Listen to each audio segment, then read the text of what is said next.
इसी की श्रृंखला में आज हम बात करेंगे बैंक के द्वारा दी गई सुविधा नॉमिनेशन की। नॉमिनेशन का अर्थ ये होता है कि यदि बैंक का किसी का बैंक में खाता है और उसमें कुछ पैसा पड़ा है या उसका कोई लॉकर है, उस केस में यदि उस व्यक्ति की मृत्यु हो जाती है तो उसके पश्चात वो पैसा किसको दिया जाए या लॉकर का सामान किसको दिया जाए। रिज़र्व बैंक ने नवंबर 2025 से नए नियम लागू किए हैं। इसके अंतर्गत उन्होंने 2 प्रकार के नॉमिनेशन बताए हैं। पहला है सक्सेसिव नॉमिनेशन और दूसरा है साइमल्टेनियस नॉमिनेशन। नॉमिनेशन का सीधी सादी भाषा में अर्थ यही है कि खाता धारक की या लॉकर होल्डर की मृत्यु के बाद बैंक उसको वो सामान या पैसा दे सकता है कानूनी तौर पे।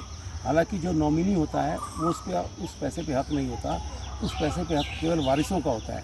लेकिन बैंकों की सुविधा के लिए ये प्रक्रिया बनाई गई है। नवंबर 2025 से रिज़र्व बैंक ने कहा है कि किसी भी खाते के अंदर कोई भी खाता धारक सक्सेसिव नॉमिनेशन के द्वारा ये तय कर सकता है कि वो 4 आदमियों को नॉमिनेट कर सकता है जिनको ये पैसा मिल सके। ये पैसा यदि 4 आदमी नॉमिनेट किए गए हैं सक्सेसिव के अंतर्गत, यदि पहले नॉमिनी की मृत्यु हो गई मान लीजिए तो दूसरे को मिलेगा, दूसरे की मृत्यु होगी तो तीसरे को मिलेगा, तीसरे की मृत्यु होगी तो चौथे को सारा पैसा मिलेगा या लॉकर का सारा सामान मिलेगा। लेकिन अगर चारों की मान लीजिए मृत्यु हो गई, ऐसा होता नहीं है नॉर्मली, तो फिर वो पैसा जो है बैंक जो है कानूनी कार्रवाई द्वारा उनके वारिसों को देगा।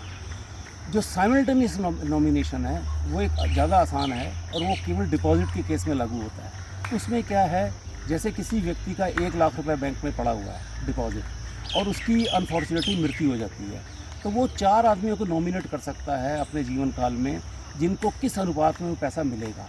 मान लीजिए उस व्यक्ति ने 4 व्यक्तियों को नॉमिनेट किया, तो पहले को जैसे उसने कहा कि 25% मिलेगा, दूसरे को 25% मिलेगा, तीसरे को 25%, चौथे को। इस प्रकार ये पूरा जो पैसा है उनको दिया जाए। वो किसी भी अनुपात में तय कर सकता है। जैसे वो कह सकता है कि मेरी पत्नी को पहले 60% मिले, बाकी 20% जो है बाकी 20% मेरे दूसरे व्यक्ति को मिले, तो 20% तीसरे को मिले। तो मैक्सिमम 4 आदमियों को उस अनुपात में वो पैसा डिसाइड कर सकता है। आमतौर पे देखा गया है जैसे कि एक व्यक्ति ये तय करता है कि मेरे 4 वारिस हैं तो उनको 25% दिया जाए। तो ये सुविधा बैंकों द्वारा 1 नवंबर 2025 से लागू की गई है और इसका जो लाभ हर व्यक्ति को उठाना चाहिए।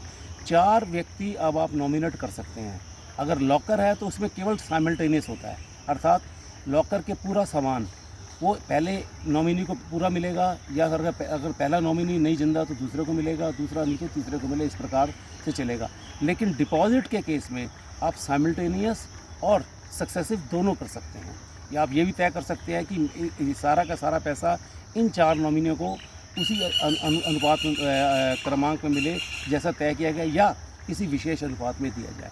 तो इस प्रकार रिज़र्व बैंक ने अब नॉमिनेशन के नए नियम बहुत सरल कर दिए हैं। बैंकों में जाके आप अपना जो भी अगर आपका डिपॉजिट है या लॉकर है उसमें ये सुविधा का लाभ उठा सकते हैं। धन्यवाद।